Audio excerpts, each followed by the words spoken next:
Neighborhood blight, broken streetlights, junk vehicles, these are all part of life in the city for too many Detroiters.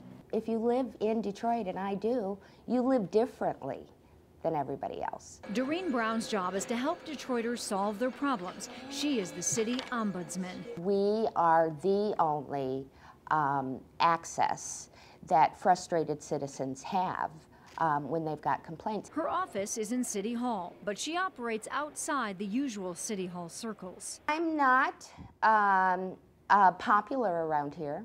Our office is on the first floor. I pretty much stay on the first floor.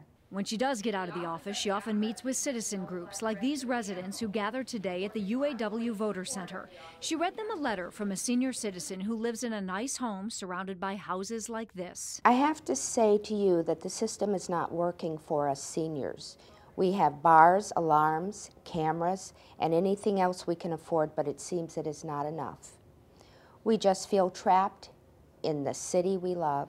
And as the city's financial problems increase, so do the number of times citizens reach out to the Ombudsman's office, more than 27,000 in 2010. Meanwhile, problems like growing trash piles continue to get worse, and the Ombudsman says the city doesn't have an adequate solid waste management plan or the shredders needed to handle this mess. We don't have the equipment to deal with all of this trash. Doreen Brown knows this would take money, and she says one of the reasons the city doesn't have enough money is that people have trouble paying their taxes, and it's not just that they can't afford it. They have difficulty paying their taxes because they either get the wrong tax bill or they don't get a bill. Last year, her office received 2,000 calls from people who wanted to pay their taxes. And then she tells the story of her priest who paid his Detroit taxes on time. He paid an income tax. He wrote a check to the city that was not cashed in 14 months.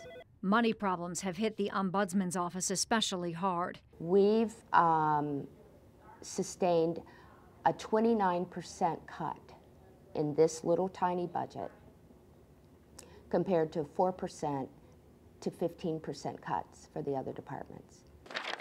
Brown's 10-year appointment runs through 2015, and she's determined to use that time to make the city a better place for its residents. The #1 role of government is to provide service.